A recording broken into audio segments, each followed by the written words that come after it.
Новые окна, двери и не только полная реконструкция столичного лицея на завершающем этапе. Ремонт проходит в рамках программы «Модернизация школьных систем образования». Сигнализация, слаботочки, штукатурки, шпаклевка, покраска, все. Замена дверей, всего, что полагается. Установка новых дверей. И сейчас мы начинаем потолки и будем ложить ламинат. О необходимости глобальных изменений в образовательном учреждении речь шла давно. Школа функционирует с 2012 года, и за все это время здесь проводили только косметический ремонт. Канализационная система обветшала, и любые климатические изменения давали о себе знать. И подобных проблем было немало. Самое основное у нас была крыша, потому что она вся утечка была, это крыша, и отмостка подвала затопила после каждого дождя, затопило подвал, и вот это устранили, вот это все. Но несмотря на это, работает по графику и планирует закончить в срок.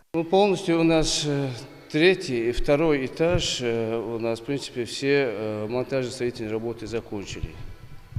Покраска, побелка, шпаклевка, все закончилось. Сейчас начнем ложить ламинат. К этому месяцу, к концу месяца мы планируем завершение.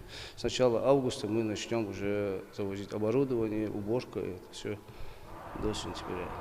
На капитальный ремонт лицея выделено около 122 миллионов рублей. Глава республики не раз подчеркивал, что комфортному и качественному образованию детей нужно уделять особое внимание. Помимо этой школы, в общем, 5 школ.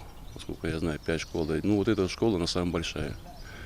Тут очень много работ непредвиденных. Подвал, у них подвал весь жилой.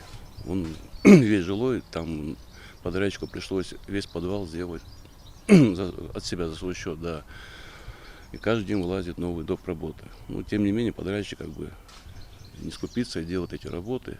Но делать надо, школу в любом случае надо делать, чтобы дети 1 сентября сразу зашли.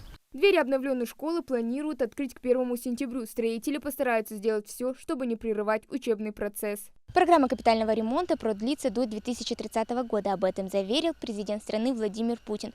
Учиться в новых, комфортных, современных условиях появится еще множество школ. Хавагиева, Молдгири Ахильгов, Магаз 24.